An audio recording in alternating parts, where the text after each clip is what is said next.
Okay, it is Lakshmi sir. आज हम लोग स्टैंडर्ड 11th का अकाउंटिंग एंड इट्स टर्मिनोलॉजी के अंदर पार्ट 3 में और भी कुछ नया वर्ड्स के बारे में हम लोग जानकारी लेने जा रहे हैं इधर।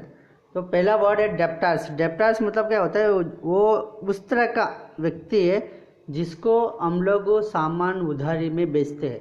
मतलब हम लोग सामान क्रेडिट में देते, उधारी में देते, वो आज नहीं तो कल पैसा मेरे को वापस देगा। मतलब सामने वाला व्यक्ति मेरे से उधारी में सामान लेके जाएगा, ऐसा व्यक्ति को हम लोग डेप्टार्स बोलते हैं। वैसे ही क्रेडिटर्स, क्रेडिटर्स मतलब क्या होता है? हम किसी न किसी व्यक्ति से सामान लेके आते हैं। अभी हमको बेचना है सामान, तो कोई ना कोई व्यक्ति के पास जाके मैं सामान खरीदूंगा और वही मैं खरीदारी जो करूंगा, वो खरीदारी जरूर मेरा जो है वो उधारी में अगर मैं खरीद के आता हूँ, किसमें? उधारी में अगर मैं सामान खरीद के आता हूँ, तो सामने वाला जो पार्टी है जो मेरे को उधारी दे रहा है उसको हम लोग क्रेडिटर्स बोलते हैं। और दूसरा account receivable and account payable. Receivable मतलब इन फ्यूचर में हमको ये पैसा लेना बाकी होगा।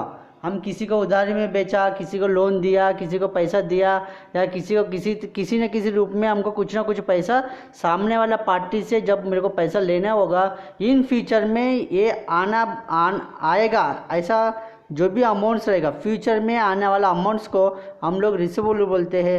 रिसीवेबल में अगर हम देखा जाए तो डेटार्स है, बिल्स रिसीवेबल है, आउटस्टैंडिंग इनकम है, प्रीपेड एक्सपेंसेस है, इस तरह का कुछ चीज़ें हैं जो रिसीवेबल में आपको हम लोग बात कर सकते हैं।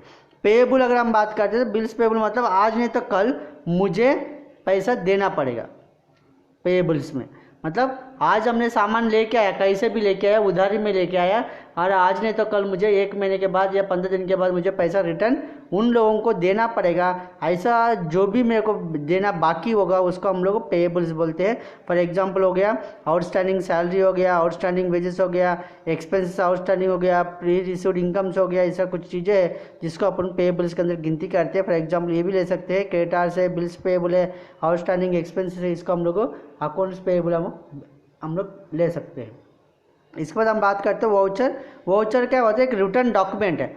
रिटर्न डॉक्यूमेंट क्या बताती है? एक प्रूफ की जैसा मेरे को काम करता है। हम किसके साथ भी अगर परचेज किया, सेल्स किया, या रेंट पे किया, या इलेक्ट्रिसिटी बिल पे किया, ऐसे जो भी हम लोग एक्सपेंसेस खर्च करते हैं, या इनकम जो भी मेरे को मिलता है, या किसी को भी सामान बेचते हैं, या किसी को भी सामान लेते हैं, या लोन देते हैं, इस कई तरह की चीज़ों के लिए हम लोग एक रिटर्न डॉक्यूमेंट लेते हैं। उसी रिटर्न डॉक्यूमेंट को हम लोग क्या बोलते हैं? वाउचर हम लोग बोलते हैं।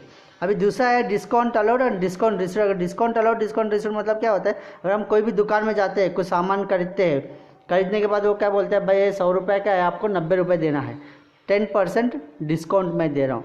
डिस्काउंट है, रिबेट है, इस तरह का जो भी चीज़ें होते हैं वो ज़्यादा हमको जो पैसा देना होगा उसको हम कम करके देते हैं। तो ये डिस्काउंट जो है 2 तरह का डिस्काउंट होता है। एक सेल्स में भी हो सकता है और एक परचेज में भी हो सकता है। अगर सेल्स में होता है तो मेरे लिए नुकसान होता है, जिसको हम बोलते हैं डिस्काउंट अलाउड, क्योंकि सेल मैं कर रहा हूँ और मेरे को पैसा कम मिलेगा। जब मेरे को कम मिल रही है तो मेरे को लॉस होता है, तो डिस्काउंट अलाउड इसको हम बोलते हैं। Discount allowed is a business loss है। और दूसरा है डिस्काउंट रिसीव्ड है। हम परचेज करने जाते हैं किसी न किसी के पास, हम भी सामान लेके आते हैं, तो जहाँ पे भी हम लोग सामान लेके आते हैं, अगर वो व्यक्ति मेरे को अगर डिस्काउंट दे रहा है, कैश में कैश डिस्काउंट दे रहा है, तो उसको हम डिस्काउंट रिसीव्ड बोलते हैं। वो मेरे को इनकम होगा। अब यही डिस्काउंट अगर हम तो और बात करते हैं तो टाइप्स ऑफ डिस्काउंट में cash discount and trade discount भी आता है। कैश डिस्काउंट मतलब क्या होता है? कैश एंड कैरी, मतलब जहाँ पे भी कैश पे हम लोग सामान खरीदेंगे, कैश पे हम लोग सामान बेचेंगे, उस वक्त जो भी डिस्काउंट मिलता है, जिसको हमने बात किया cash allowed, discount allowed, discount received, अगर वो कैश में होता है तो वो कैश डिस्काउंट होगा। अगर ट्रेड डिस्काउंट अगर हम बात करते हैं, ट्रेड डिस्काउंट वो डिस्काउंट है जहाँ पे कोई कैश की गुंजाइश नहीं रहता है। एक व्यापारी दूसरा व्यापारी को जो कम करके देता है उसको हम ट्रेड डिस्काउंट बोलते हैं। फॉर एग्जांपल कंपनी से जो भी व्यक्ति होता है, CNF होता है, कंपनी का जो माल उठाने वाला जो मेन एक व्यक्ति रहता है, जिसको हम CNF बोलते हैं। CNF को कंपनी कुछ अमाउंट कम करके देती है, और वो CNF क्या करता है? स्टेट डिस्ट्रीब्यूटर को देता है। स्टेट डिस्ट्रीब्यूटर डिस्ट्रिक्ट डिस्ट्रीब्यूटर को, डिस्ट्रिक्ट डिस्ट्रीब्यूटर होलसेलर को, होलसेलर क्या करेगा? रिटेलर को सामान देता है। तो ये हर एक लेवल में जो भी लोग हैं उन लोगों को कुछ ना कहीं कुछ ना कुछ अमाउंट कम करके उसको ऊपर वाला देता है, और उसी कमी को हम लोग ट्रेड डिस्काउंट बोलते हैं। इसलिए ट्रेड डिस्काउंट को हम लोग बिजनेस में दिखाते नहीं है, लेकिन जो भी अमाउंट मेरे को आएगा उस अमाउंट में उसको माइनस करके हम लोग दिखाते हैं। अभी डिप्रिसिएशन हम बात करें, डिप्रिसिएशन मतलब because of wear and tear, सामानों के इस्तेमाल करने की वजह से जो उसका वैल्यू में जो कटौती होता है, मतलब reduction in the value of fixed asset. Fixed asset हमने बात किया, मतलब जो स्थिर आस्ती रहता है, जो लंबा समय के हम बिजनेस में यूज़ करते हैं, अगर उसका वैल्यू में अगर घटौती होता है, उस घटौती को ही हम लोग डिप्रिसिएशन बोलते हैं। ये डिप्रिसिएशन क्यों होता है? डिप्रिसिएशन इसलिए होता है क्योंकि हम लोग अगर सामान या कोई भी वस्तु अगर बाहर लेके आते हैं दुकान में से, उसके बाद हम लोग क्या कहते हैं, उसको इस्तेमाल करते हैं। इस्तेमाल करने की वजह से उसका घिसाई या पिटाई जो भी होता है, घिसा पिटाई को जो भी होता है, उसकी वजह से उसका वैल्यू में घटौती होता है, उसी घटौती को हम लोग डिप्रिसिएशन बोलते हैं। Good debts and bad debts.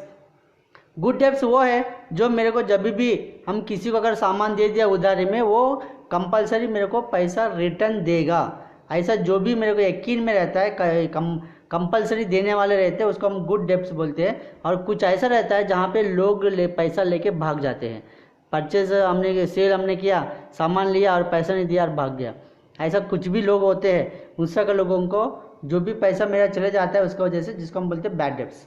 और हम अभी क्रेडिटर तो ऑलरेडी बात किया। सॉल्वेंट, सॉल्वेंट मतलब क्या होता है? ये उस तरह का इंसान है, उस तरह का बिजनेस ऑर्गेनाइजेशन है जहाँ पे उनका एसेट्स जो है वो लाइबिलिटी से ज़्यादा रहेगा, मतलब assets is more than liability. और उसके पास पैसा इतना इनफ पैसा रहेगा जहाँ पे वो अपना ऑल डेब्ट्स, मतलब ऑल सब कर्जा पे कर सकता है, एम्प्लॉय का सैलरी दे सकता है, सब कुछ पे कर सकता है। उस तरह का सिचुएशन में अगर वो रहेगा तो उसको हम लोग सॉल्वेंट बोलते हैं। अगर वही हम इंसॉल्वेंट की बात करते हैं, वो उस तरह का सिचुएशन है, उस तरह का कंपनी है, उस तरह का ऑर्गेनाइजेशन है जहाँ पे उनका कर्जा वो लोग पे नहीं कर पाएंगे, जहाँ पे उनके एम्प्लॉयज़ को सैलरीज नहीं दे पाएंगे, जहाँ पे उनका लाइबिलिटीज वो चुका नहीं पाएंगे, जहाँ पे वो बैंक लोन्स चुका नहीं पाएंगे, मतलब पूरी तरह से असमर्थ हो जाएंगे और वो लोग हाथ उठा देंगे। उस तरह का ऑर्गेनाइजेशन को या उस तरह का लोगों को हम लोग क्या बोलते हैं? इंसॉल्वेंसी बोलते हैं। और दूसरे अगर हम बात करते हैं, वो अकाउंट के अंदर डेबिट एंड क्रेडिट एक दो चीज़ आता है। अकाउंट का जो राइट साइड जो होता है, अकाउंट का जो राइट साइड जो होता है उसको हम लोग क्रेडिट बोलते हैं। अकाउंट का जो डेबिट साइड होता है उसको हम लोग डेबिट बोलते हैं। मतलब अकाउंट का लेफ्ट साइड पे अपना हाथ का जो भी होता है, अपना हाथ का जो अगर हम देखेंगे तो अपना हाथ का राइट साइड पे जो होता है वो क्रेडिट साइड होता है, और अपना हाथ का लेफ्ट साइड जो होता है वो डेबिट साइड अपन को होता है।